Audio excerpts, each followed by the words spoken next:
Bien, vamos a comenzar la parte de renal, ya hablando por la filtración, ¿ya?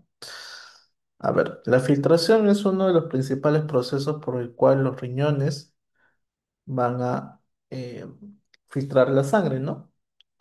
De toda la sangre que llegan hacia los capilares, una parte de ella va a ser filtrada por el espacio de Bowman, el espacio de Bowman. Bien. A esto nosotros denominamos el ultrafiltrado, que es un tipo de líquido intersticial. Ultrafiltrado es un tipo de líquido intersticial, ¿ya? Intersticial. ¿Y que va a contener? Agua, sobre todo agua y solutos. ¿Bien? Agua y solutos. Entonces, los riñones van a tener una barrera de filtración glomerular.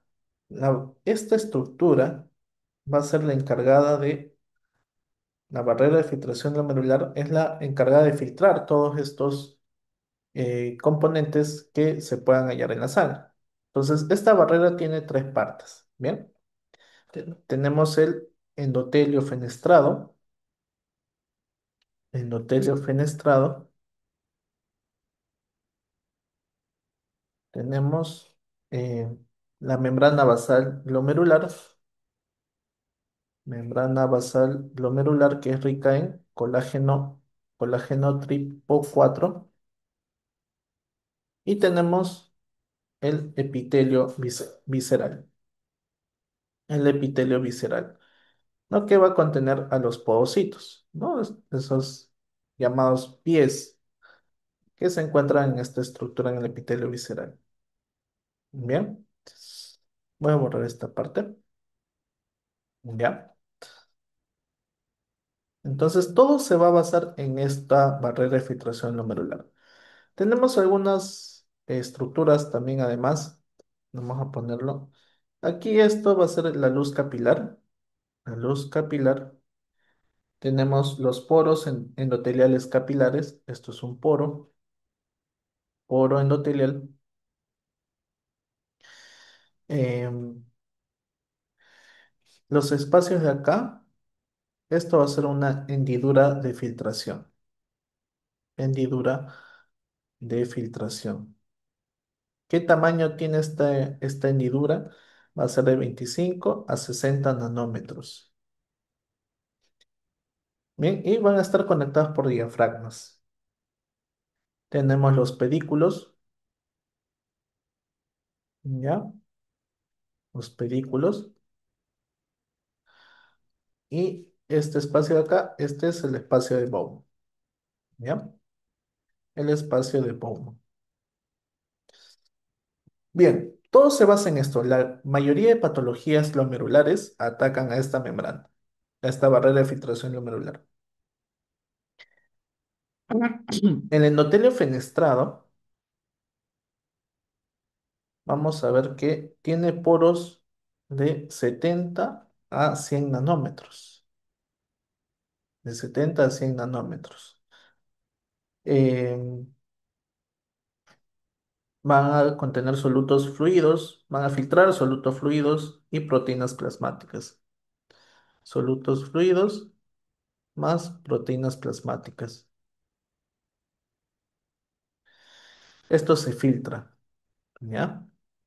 Los elementos formes no se van a filtrar, ¿ya? No se filtran elementos formes. La membrana basal glomerular tiene tres láminas. Una lámina externa, una lámina densa y una lámina interna. La lámina interna está fusionada con el endotelio fenestrado y la lámina externa está fusionada con los podocitos, ¿no? Con las células epiteliales, las células epiteliales. Bien. Ahora, esta membrana basal glomerular va a ser la más importante. No filtra proteínas plasmáticas. No filtra proteínas plasmáticas. Esta es la más importante. En segundo lugar, va a ser las hendiduras de filtración, ¿ya?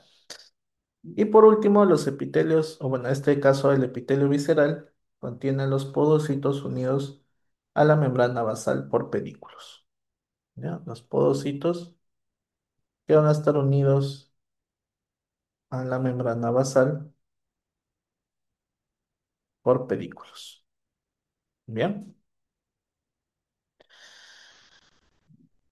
si es que hay un daño a nivel del endotelio fenestrado, si es que acá hay daño, ¿qué va a causar? Hematuria. Si es que el daño es en la membrana basal glomerular, ¿qué va a ocasionar? Proteinuria. Proteinuria selectivamente por albúmina, ¿ya? Vamos a tener pérdida de albúmina. Y si el daño es en el epitelio visceral, acá sí hay un síndrome nefrótico. O sea, hay una proteinuria masiva, ¿ya? Proteinuria masiva.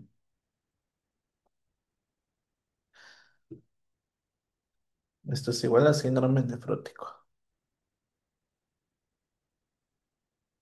Bien. Eh,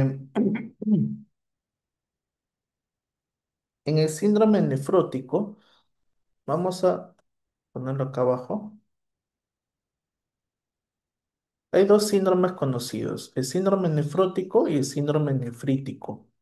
Nefrótico y síndrome nefrítico. Bien. En el síndrome nefrótico vamos a ver que es un daño estructural. El daño es estructural. ¿En dónde? En el epitelio, en los podocitos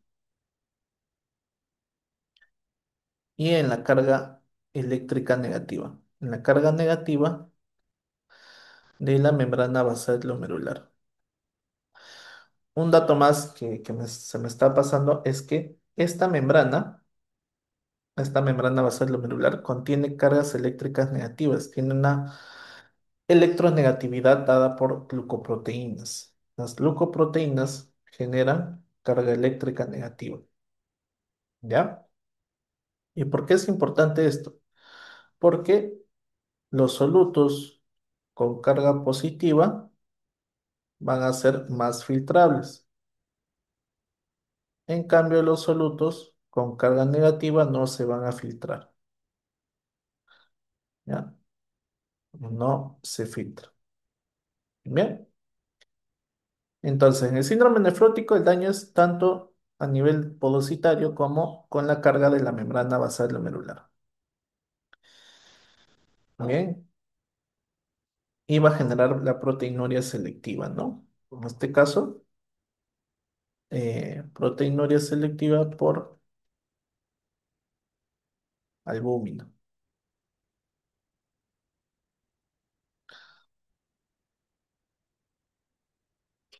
Albúmina.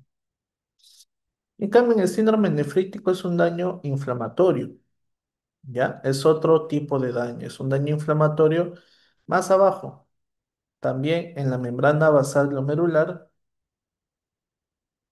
junto con el endotelio fenestrado, el endotelio capilar fenestrado. ¿Y aquí qué va a causar este daño? Proteinuria leve,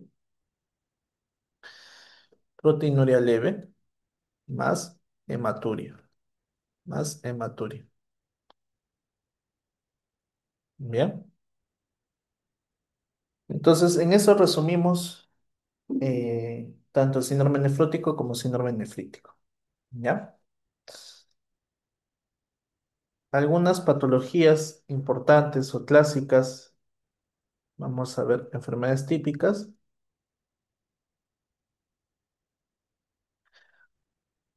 enfermedades típicas en el endotelio, en la membrana basal glomerular y en los podocitos. ¿Ya? A nivel endotelial vamos a tener La glomerulonefritis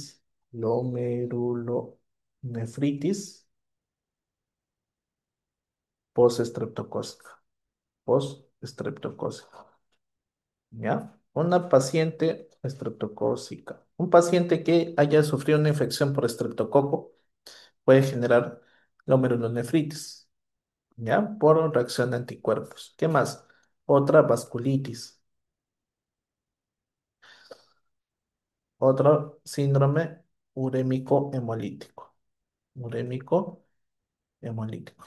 Todos estos síndromes van a generar daño a nivel endotelial. A nivel de la membrana basal glomerular, aquí el target sobre todo va a ser el colágeno tipo 4, ¿ya? Colágeno tipo 4. Entonces, en el síndrome de Good-Pasture, aquí se generan anticuerpos contra el colágeno de tipo 4. Tenemos el síndrome de Alport. También acá hay mutación en el gen que codifica el colágeno tipo 4. Y la nefropatía diabética. En la nefropatía diabética va a haber una glucosilación. Nefropatía diabética, hay una glucosilación y engrosamiento de la membrana basal glomerular. Engrosamiento. ¿Ya?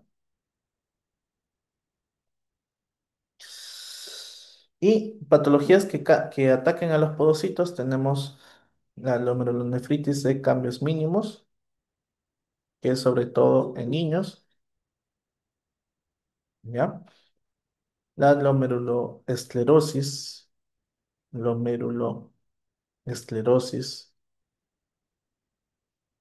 focal y segmentaria,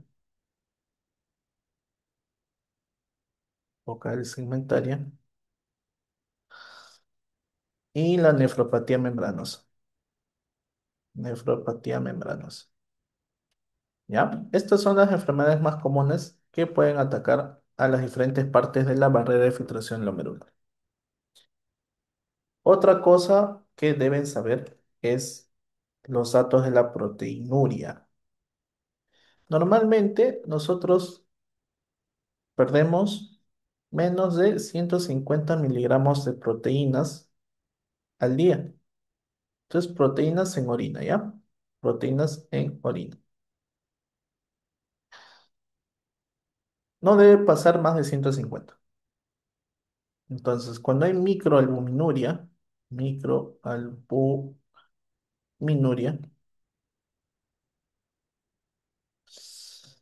aquí hay un rango de 30 a 300 miligramos por día de pérdida de proteínas en orina, ¿ya? O sea, de 150 a 300 prácticamente, ¿no?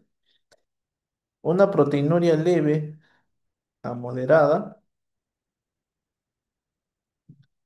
va a ir de 300, más de 300 miligramos por día y menos de 3,5 gramos al día. 3,5 gramos es 3.500 miligramos, ¿no? Ya, ya es, esto ya lo podemos catalogar como síndrome nefrítico. Síndrome nefrítico. O sea, también hay pérdida de proteínas. Pero, ¿cuál es la diferencia en el síndrome nefrótico? Que en el síndrome nefrótico hay una proteinuria masiva. Proteinuria masiva.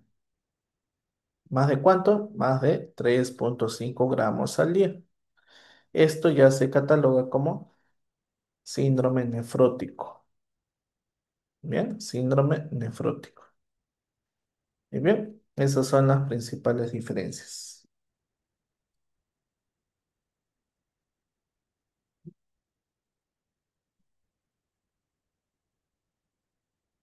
Bien, para seguir avanzando, eh, ya, vamos a ver la ecuación de Starling. La ecuación de Starling,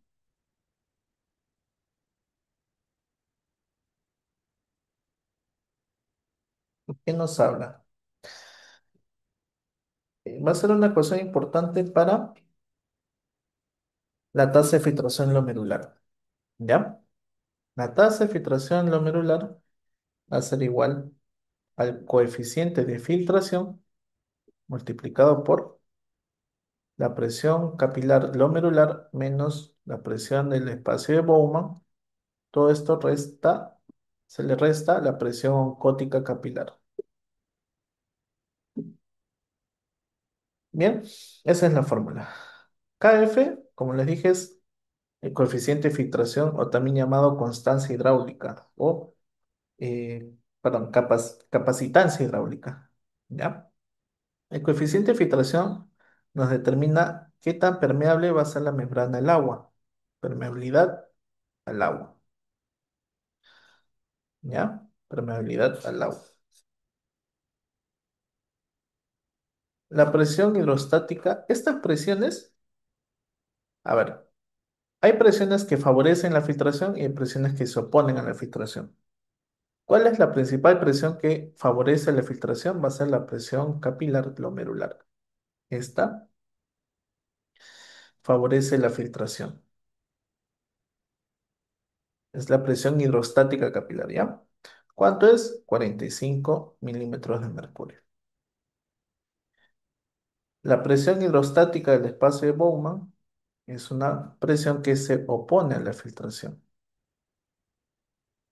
¿Cuánto es? 10 milímetros de mercurio. Y la presión cótica capilar también se opone a la filtración.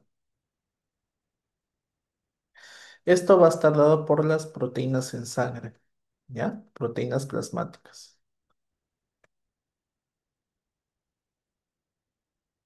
Bien.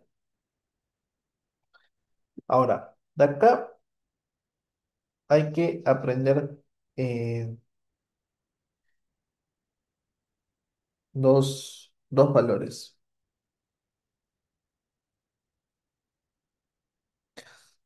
A ver, tenemos una regla que nos dice que a mayor presión neta, mayor va a ser la tasa de filtración glomerular. Y vamos a ir viendo qué es presión neta, ¿ya? Presión neta. A ver, vamos a hacer dos gráficos.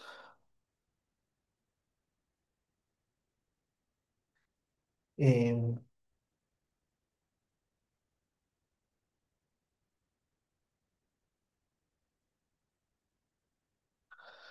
para esto, la tasa de filtración glomerular normal debe ser mayor o igual a 90, ¿ya?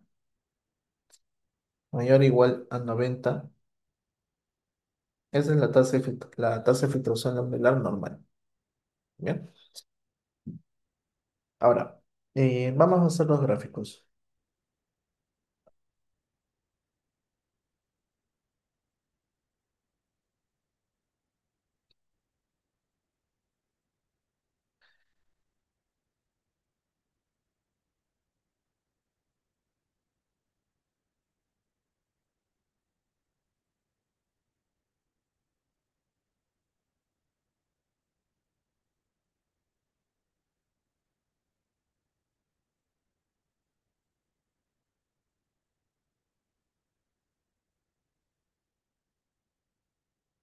Ya, a ver. En el primer gráfico tenemos la arteriola aferente que llega, la arteriola eferente que sale, ¿no? Y vamos a tener arriba nuestro capilar glomerular. Entonces, acá tenemos la fuerza, ¿no? Vamos a tener la presión del espacio Bowman, ¿cuánto les dije que era? Era -10, ¿no? Menos porque se opone, ¿no? A la filtración. Tenemos la presión capilar glomerular, que es más 45, porque favorece la filtración. Y la presión oncótica capilar, no les di un valor exacto porque esta va a ser variable. La presión oncótica capilar varía. Al inicio vamos a tener que esta presión, como se opone, es negativa, ¿no? Y va a ser -19 milímetros de mercurio. ¿ya? Es menos 19. Entonces, hallando, ¿no?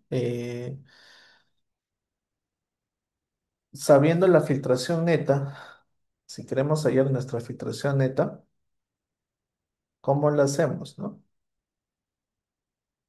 Los positivos menos la suma de los negativos. O sea, presión capilar glomerular menos la suma de la presión del espacio de Bowman más la presión oncótica capilar.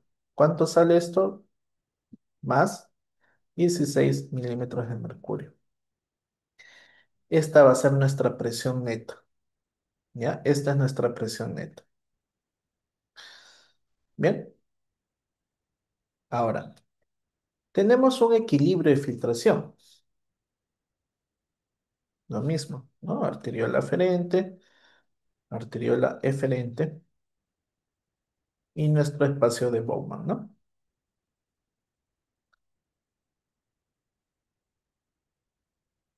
Entonces, igual, tenemos nuestra presión del espacio de Bowman, va a ser -10.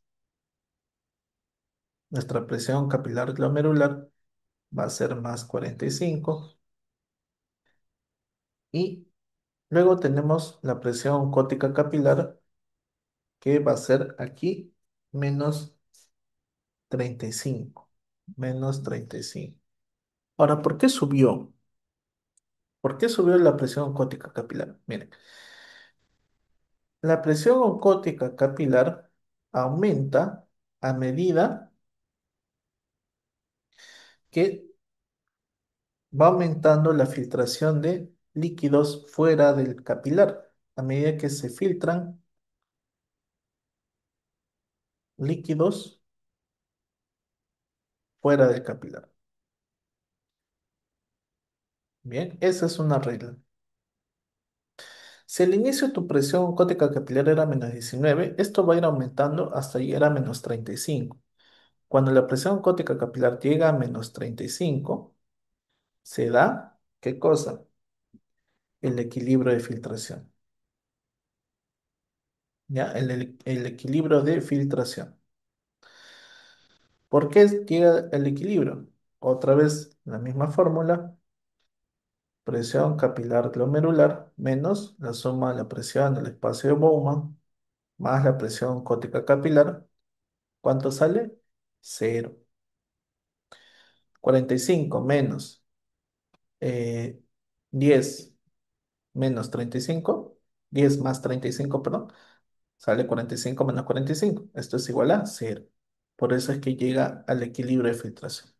¿Ya? La única presión que va a variar, que aumenta, ¿no? En este caso, a medida que aumenta la filtración de líquidos fuera del capilar, va a ser la presión oncótica capilar. Bien, ten en cuenta eso.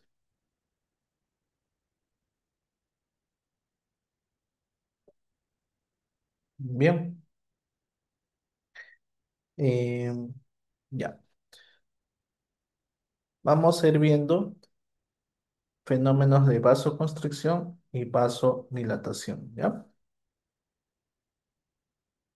A ver, primero lo que deben saber es que una persona normal tiene un gasto cardíaco de 5 litros por minuto, ¿no? De esos 5 litros, el 25% del gasto cardíaco se va a ir a los riñones, ¿no? Esto es igual al flujo sanguíneo renal. ¿Cuánto equivale a 1200 mililitros o 1,2 litros, ¿no? Ese es el flujo sanguíneo renal, lo que le llega a los riñones. Ahora, si tú quieres hallar cuánto es el flujo plasmático renal, aproximadamente va a ser 600 a 660 mililitros. ¿Ya? Esos son datos importantes que deben saber. Bien, ya. Ahora sí. Entonces, vamos a ver.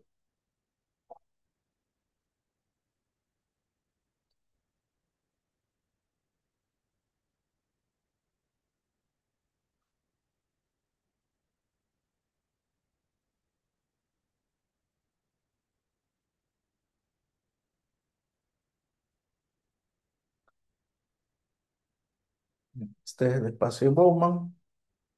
Tenemos nuestra arteriola aferente, arteriola eferente, ¿no?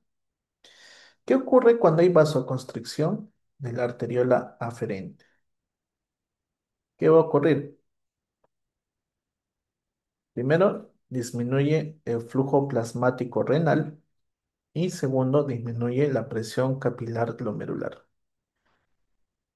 Esto como consecuencia, ¿qué va a traer? Disminución de la tasa de filtrado glomerular. Si hay vasoconstricción acá, ¿no? Esto se está cerrando. Disminuye el flujo plasmático, o sea, no le va a llegar sangre, no a los riñones, al glomérulo para ser más específico. Si no hay sangre, disminuye la presión. Por ende, disminuye la presión capilar glomerular. Y si no hay presión, tampoco hay filtración. ¿Ya? Tengan en cuenta eso. Bien. Ahora, por otro lado, ¿qué pasa si tenemos acá igual arteriola eferente? Tenemos nuestro espacio Bowman.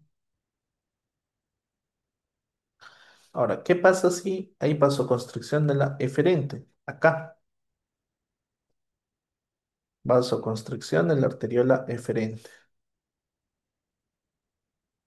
¿Qué va a ocurrir? Disminuye el flujo plasmático renal también, pero aumenta la presión capilar glomerular. ¿Y esto qué va a ocurrir? Que va a generar un aumento en la tasa de filtrado glomerular. ¿Por qué es importante saber esto? Porque hay dos situaciones importantes. Uno, hay casos en los cuales puede generar una estenosis de la arteria renal, ¿no?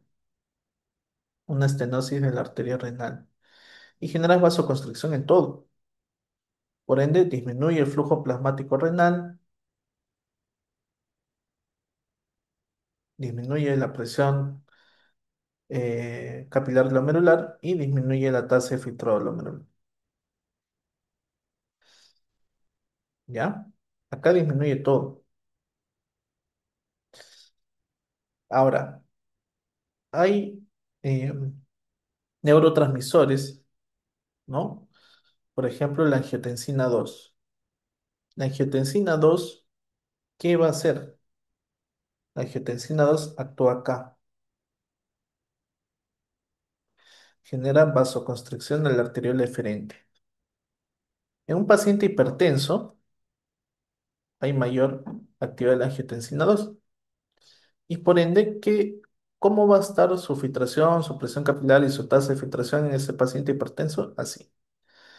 Disminuye el flujo plasmático renal, aumenta la presión capilar glomerular y aumenta la tasa de filtrado glomerular.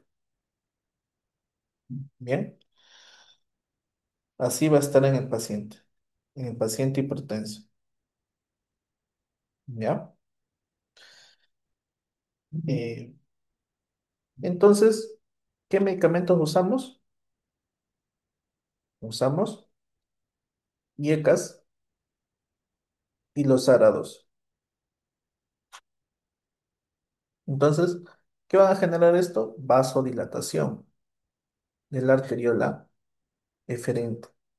¿Y qué van a ocasionar? Todo lo opuesto. Aumenta el flujo plasmático renal, disminuye la presión capilar glomerular y disminuye la tasa de filtrado glomerular. Bien, de esa forma es como los pacientes que consumen estos fármacos tienen, eh, tienen nefroprotección. Bien, ¿qué más? Tenemos la adenosina.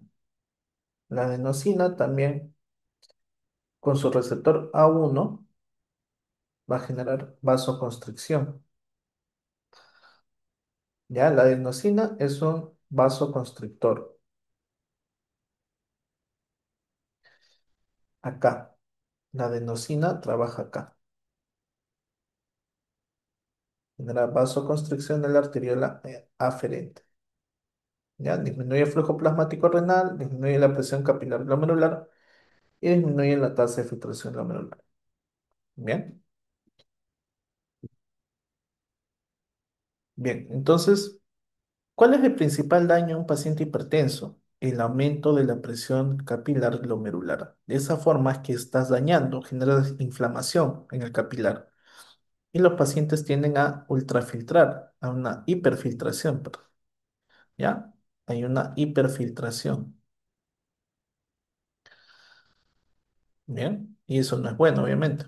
Entonces, el efecto protector de los YECAS y los ARA2 es que genera vasodilatación en la eferente y disminuyen la presión capilar glomerular y disminuyen la tasa de filtración glomerular. Ya ese es el efecto protector. Bien. Eh,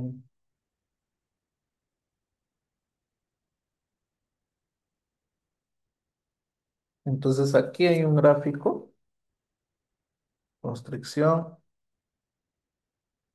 de la arteriola aferente, constricción de la arteriola eferente, aumento de las proteínas plasmáticas, disminución de las proteínas plasmáticas y constricción ureteral. Constricción ureteral.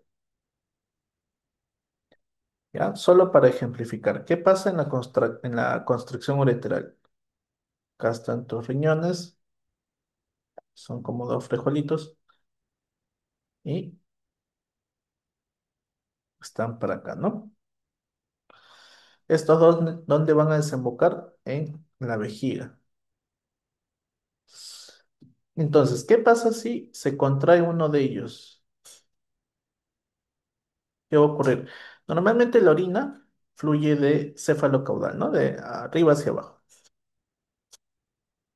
Pero si hay una contracción, una constricción de los uréteres, ya sea por un cálculo, un tumor, un cáncer de vejiga, un cáncer de próstata, un cálculo renal, ¿no?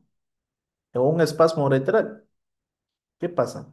La orina va a generar un flujo retrógrado, ¿ya? Vuelve. Entonces, esto va a generar hidronefrosis, aumento en la presión del capilar glomerular y que va a generar disminución en la tasa de filtrado glomerular, ¿ya? Entonces, hay que tener en cuenta eh, qué ocurre en los pacientes con constricción ureteral, ¿ya? Hay que tener mucho cuidado en estos casos. Bien,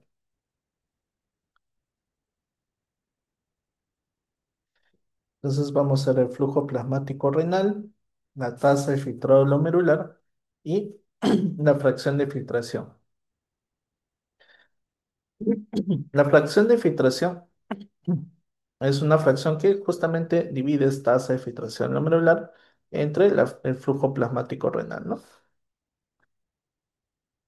Y acá, vamos a ver, acá está disminuido, disminuido y el resto está normal. Cuando hay una constricción de la aferente y de la eferente, el flujo plasmático renal disminuye. El resto puede estar normal, ¿ya? Cuando hay aumento o disminución de las proteínas plasmáticas o constricción de los uréteres. Pasando a la tasa de filtrado glomerular, si es que hay constricción de la arteriola aferente, disminuye la tasa de filtrado. Si es que hay constricción de la eferente, aumenta la tasa de filtrado. En un aumento de las proteínas plasmáticas, perdón, aquí disminuye la tasa de filtrado porque si aumenta la presión oncótica, disminuye la tasa de filtrado glomerular. Acuérdense, son inversamente proporcionales. ¿Ya? Por ende, si disminuyen las proteínas plasmáticas, aumenta la tasa de filtrado glomerular. Si es que hay constricción ureteral, la tasa de filtrado disminuye. La fracción de filtración, si hay constricción de la aferente, esto está normal. Y el resto va a ser parecido a la tasa de filtración glomerular, ¿no? En la constricción de la arteriola eferente aumenta, en aumento de las proteínas plasmáticas disminuye, disminución de las proteínas plasmáticas aumenta. Y cuando hay constricción de los uréteres, esta fracción también disminuye. ¿Ya? La fracción de filtración es una fórmula, por así decirlo, que ayuda tanto a ver cómo la relación entre la perfusión renal, ¿no? El flujo sanguíneo renal en relación al filtrado, cómo está funcionando correctamente los riñones, ¿no? Entonces, por eso es importante, ¿ya? Bien, pasando a la parte de este filtrado glomerular, la tasa de filtración glomerular. Hay varias formas de determinar la tasa de filtrado. Hay fórmulas, ¿no? Hay proteínas que se pueden utilizar, ¿no? La más importante, la fórmula más utilizada hasta ahora por la Sociedad de Nefrología a nivel mundial es CKD-EPI, ¿ya? CKD-EPI, junto con la escala de Cadigo, ¿bien? Entonces, proteínas que podemos usar, creatinina, inulina, la cistatina C, ¿ya? Esas son las más importantes. Porque digamos que son las más exactas, las más precisas. Obviamente entre inulina y cistatina C. La creatinina es más utilizada porque es más práctica, ¿no? Y la fórmula, también hay varias fórmulas para hallar la tasa de filtración glomerular, pero la más práctica que vamos a usar en práctica en el laboratorio va a ser la de Cockcroft-Gault. Bien, la fórmula de Cockcroft-Gault. Con esa vamos a trabajar. Bien, entonces, no se olviden que Cadigo trabaja también. Es tasa de filtración glomerular con albuminuria, ¿ya? Albuminuria.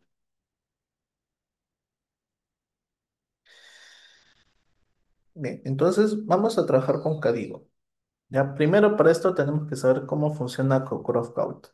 En varones, ¿cómo es la fórmula?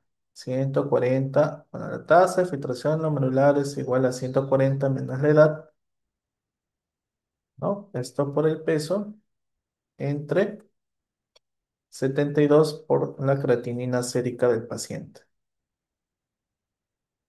Y en la mujer es la tasa de filtración glomerular es igual a 140 menos la edad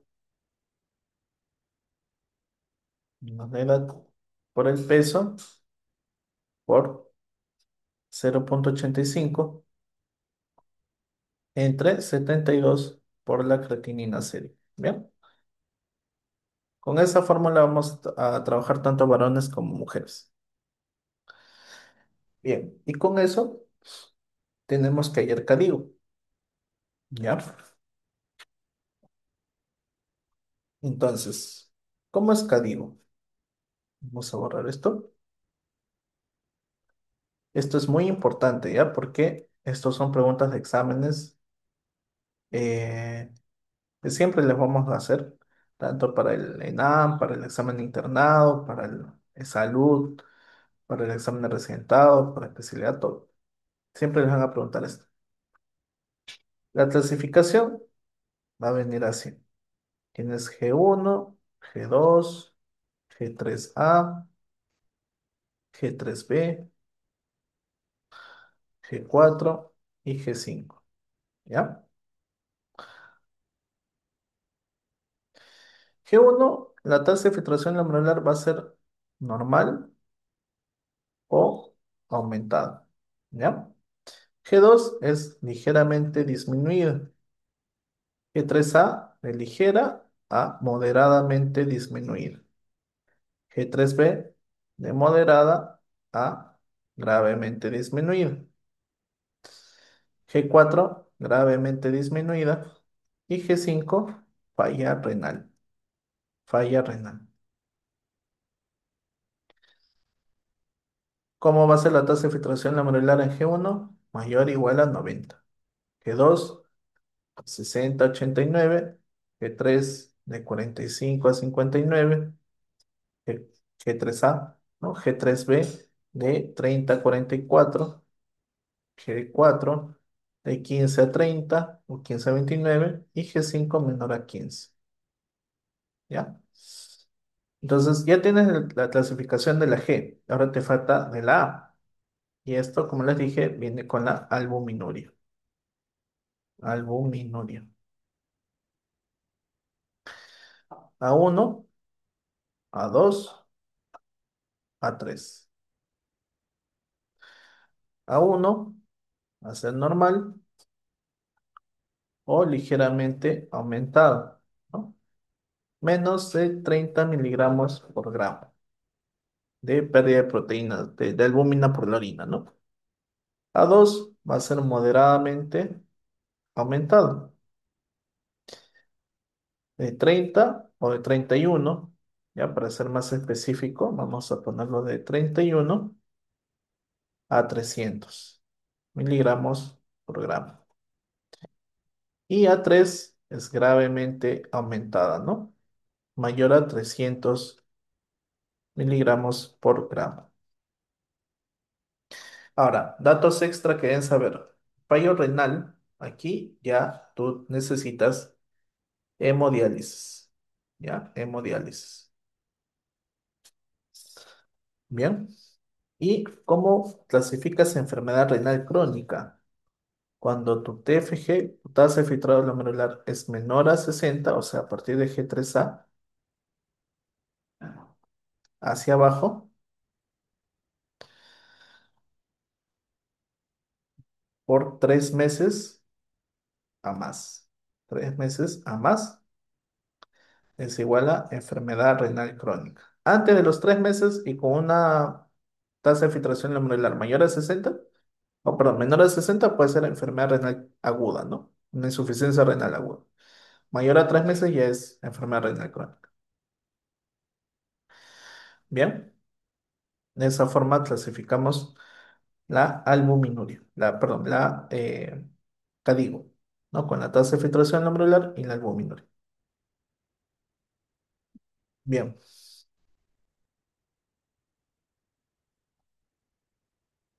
vamos a pasar ahora a lo que es las funciones renales, ¿no? Ya aprendimos lo que es filtración, filtración,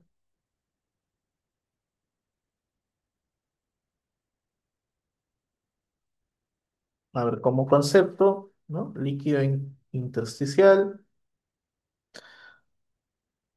que se filtra, ¿no? Que se va a filtrar por el capilar glomerular hacia el espacio de Bowman, ¿no? Tenemos la carga filtrada, que va a ser la cantidad de sustancias filtradas hacia el espacio de Bowman, ¿no? Cantidad de sustancias filtradas al espacio de Bowman. Ya. Aparte de la filtración, tenemos otras tres funciones, ¿no? La reabsorción,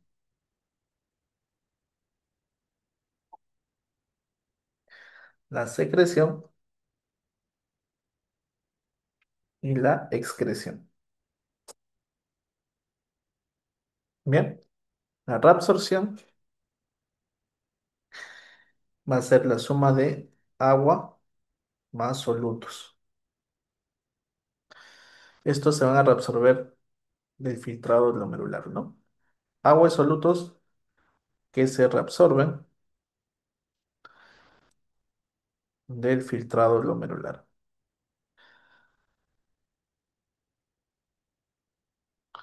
Entonces, todos estos van a pasar ¿a dónde? A la sangre capilar peritubular. ¿Gracias a qué? A los transportadores. Gracias a los transportadores. Secreción. ¿Qué vamos a secretar? Ácidos y bases orgánicas ¿Junto con quién? Con potasio. ¿Ya? Más potasio. Igual van a ir de la sangre capilar peritubular hacia el líquido tubular por medio de los transportadores también, ¿no? Y la excreción va a ser la suma de eh, filtración más reabsorción más secreción, ¿ya? La suma de filtración, reabsorción y secreción. Entonces, un pequeño gráfico, vamos a ver acá.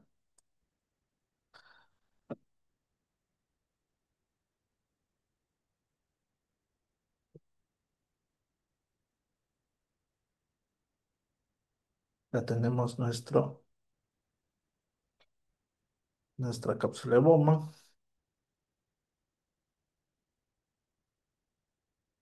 A ver, tenemos la arteriola aferente, arteriola eferente, y este es nuestro capilar peritubular. Capilar peritubular.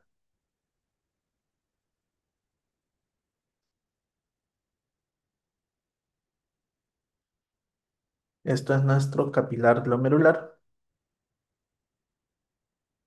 Aquí abajito tenemos nuestro espacio de Bowman. Aquí vamos a ver nuestra carga filtrada, ¿ya? Esta es la carga filtrada. En la cantidad de sustancias filtradas hacia el espacio de Bowman, ¿no? Carga filtrada. Aquí vamos a tener nuestras celdas.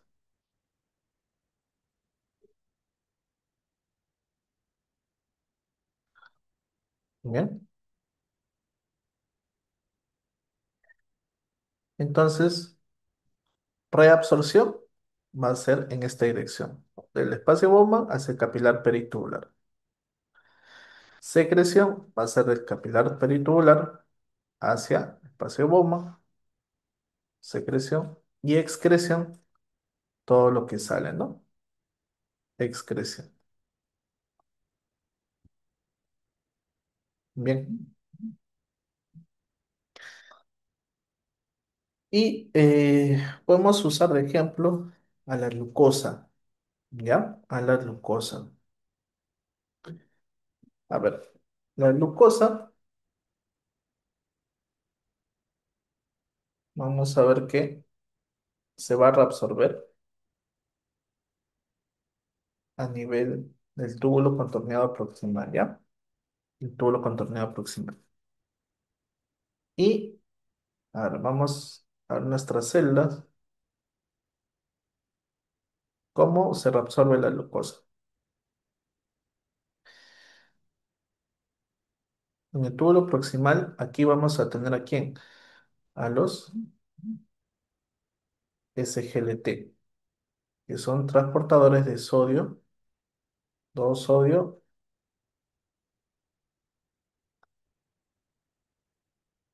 por glucosa.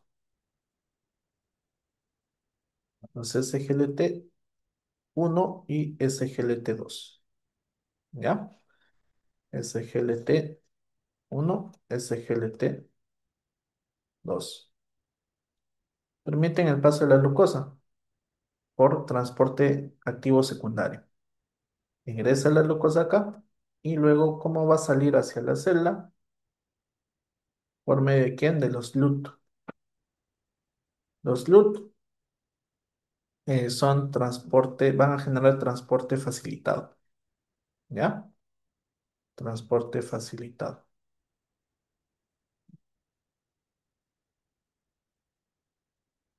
Bien, entonces de esa forma se transporta la glucosa. Ahora, lo que tienen que saber es que estos SGLT, estos transportadores, no son infinitos, son limitados, ¿ya? Entonces vamos a ver una curva, bueno, varias curvas en realidad. Vamos a borrar esto.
Bien. Eh, lo que quiero que vean es que estas curvas, la curva de filtración va a ser una línea ascendente progresiva. Luego tenemos la curva de reabsorción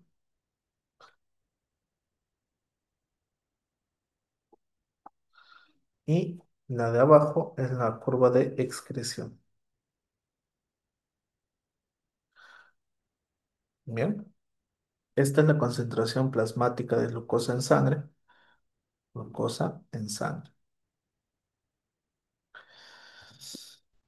Bien,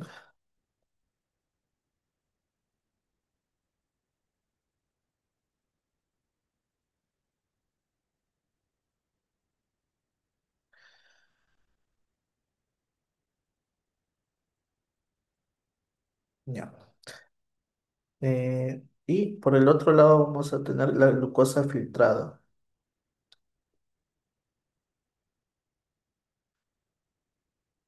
Bien, vamos a tener acá la glucosa filtrada, reabsorbida o excretada.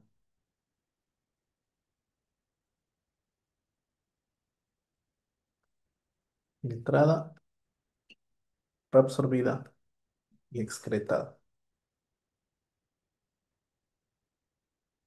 Entonces, aquí hay dos numeritos que quiero que se tengan en cuenta.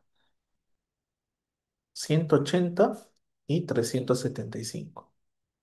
¿Por qué? Normalmente, toda la glucosa que ingresa se va a filtrar y se puede llegar hasta reabsorber.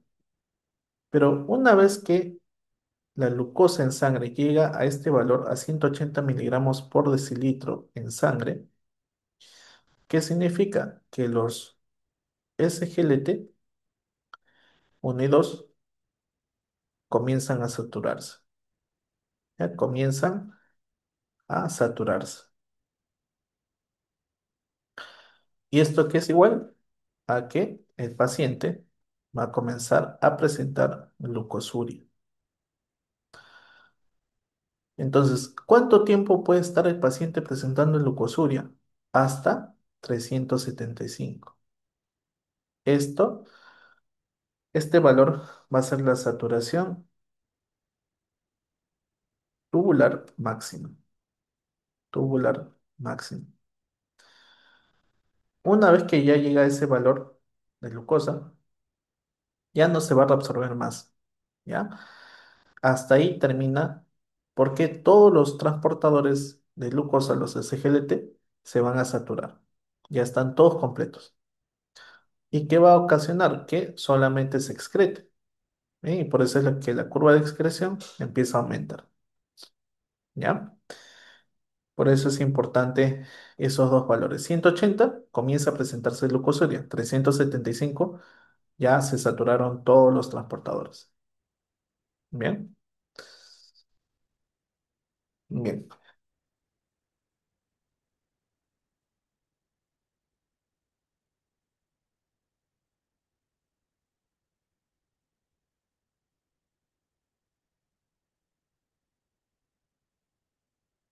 Y cosas importantes que deben saber sobre sodio y potasio.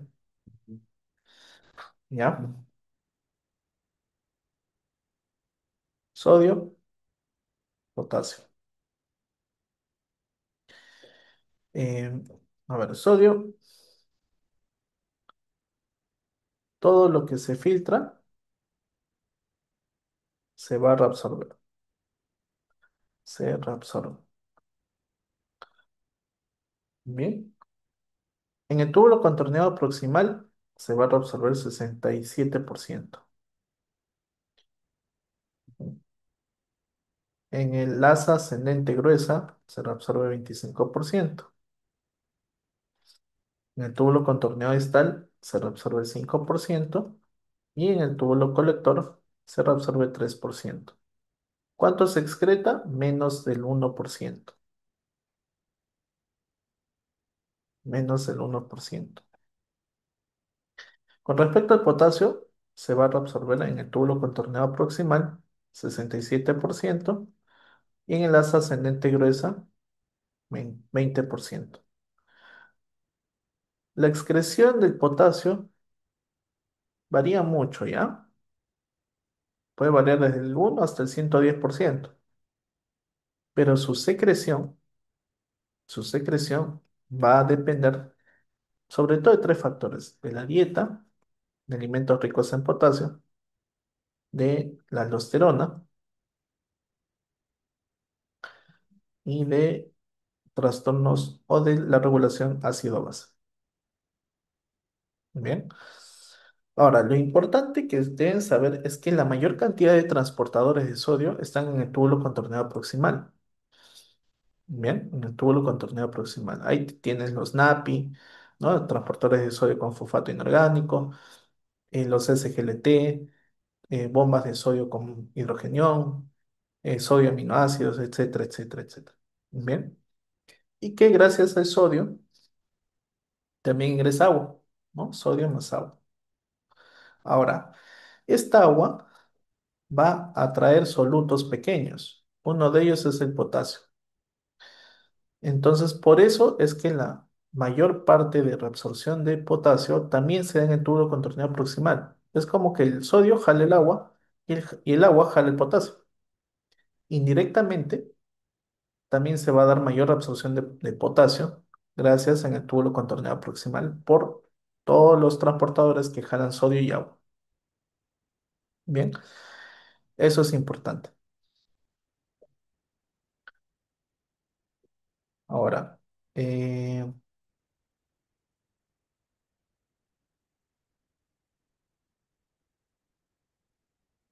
ya. Voy a hacer un pequeño gráfico para ver las partes de la nefrona. ¿Ya? A ver, este es el lobillo, el lomérulo. Tenemos nuestra arteriola aferente, arteriola eferente, ¿no? Tenemos nuestra cápsula de Bowman.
Ya, más o menos es así. Y vamos a partirlo en la mitad, más o menos a esta altura.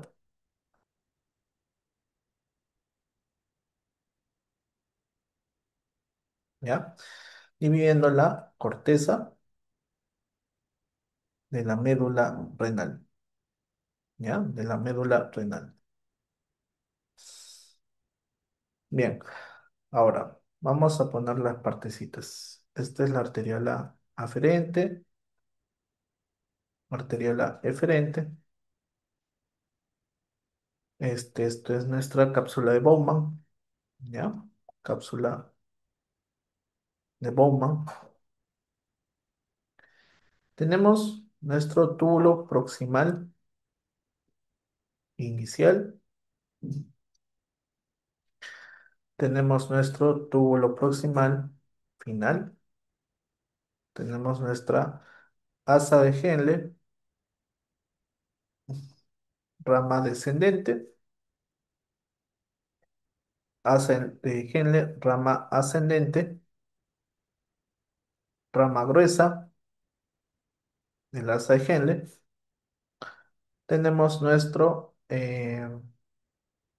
túbulo contorneado distal inicial y por acá tenemos nuestro túbulo contorneado distal final. Tenemos nuestro túbulo colector cortical y nuestro túbulo colector medular. Bien, cada una de estas partes son importantes para cada proceso. ¿Ya? Primero quiero que lo grafiquen, que lo entiendan el gráfico, ¿no? Para ver específicamente qué procesos van a ocurrir en cada zona. ¿Ya? Bien, entonces ten en cuenta bastante este gráfico, ¿ya? Ahora sí vamos a ver qué ocurre en cada segmento. A ver, vamos a poner función, mecanismo celular, hormonas, ya que también pueden actuar, y diuréticos. Los diuréticos son muy importantes también, ya estos fármacos que ayudan a estimular la diuresis. Ahora, en el túbulo proximal inicial, la función ¿cuál va a ser? Reabsorción isosmótica de agua y solutos, ¿ya? Reabsorción isosmótica de agua y solutos. El mecanismo celular va a ser por medio de los SGLT, los NAPI, NAPI2A, NAPI2C, los transportadores de sodio con aminoácidos y sodio con hidrogeniones. Las hormonas que van a actuar acá va a ser la paratormona, que inhibe a los NAPI, y la angiotensina 2, que también estimula a eh, al transportador de sodio con hidrogenio. Aquí, ¿qué diuréticos pueden actuar? Diuréticos osmóticos, como por ejemplo el manitol, que es muy importante para el edema cerebral, ¿no? Se utiliza para tratar el edema cerebral y inhibidores de la anhidrasa carbónica. Anhidrasa carbónica, por ejemplo, la acetazolamida. Acetazolamida. Bien, seguimos. Túbulo proximal final. Función, aquí lo mismo. Mecanismo celular. eh, Aquí aumenta la reabsorción de cloruro de sodio debido a la gradiente de cloro. Aquí se va a generar una gradiente de cloro. ¿Ya? Hormonas, aquí no hay ninguna hormona que actúe. Y diuréticos también osmóticos. ¿Ya? El diurético osmótico es el manitol. Luego, en la rama gruesa ascendente, en la rama ascendente del asa de Henle, rama ascendente gruesa.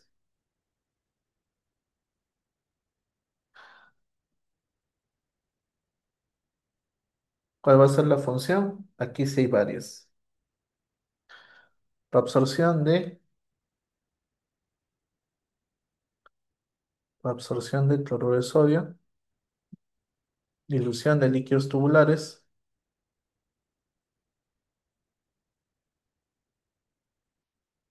mecanismo de contracorriente